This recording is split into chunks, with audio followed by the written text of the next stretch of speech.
Dyma fy ngwaith cartref i, Penillion yr ardal leol. A dwi wedi gwneud yr hefyd.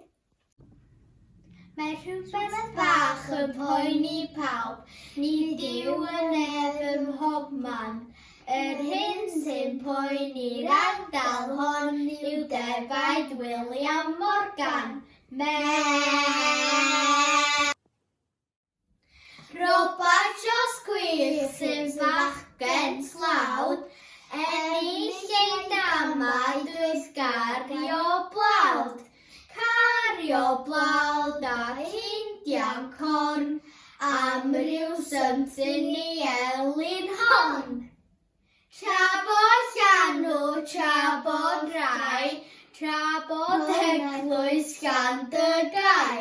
Tra bod dŵr y melyn coet mor charae'r un o hogiau Bangor. No. I'm not having them. Wrth gerdded i'r diwrnod drwy strydoedd Bethesda, yng nghysgod y creigiau a'r poncydd mor bryd. Fe welais chwarelwr y machlyd ei ddyddiau yn cyfri'r gaeafau ar derfyn y dydd. Ffair llan y nesu, teisen wedi chrasu. Peint o gwrw o flaen y tân a leidis bach yn canu. Pant y eira phenbwy faban a bwch molchi yn ei chilan. Carnedd Dafydd a Llywelyn, rhoi llwyd fawr a phenbraich melyn.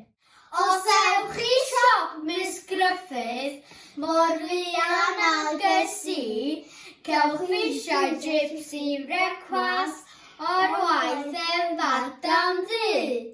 Hyw Richard oedd y forwyn yn plicio tatws man, a madam wrth i'n brysur, a hyw yn pwnio tan.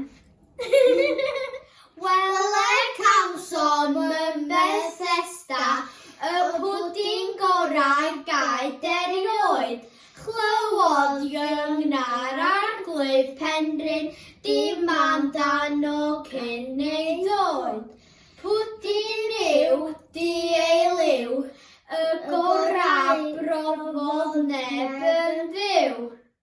Heddiw yr un yw ei llwyddiant, y frwd dros fro a diwylliant.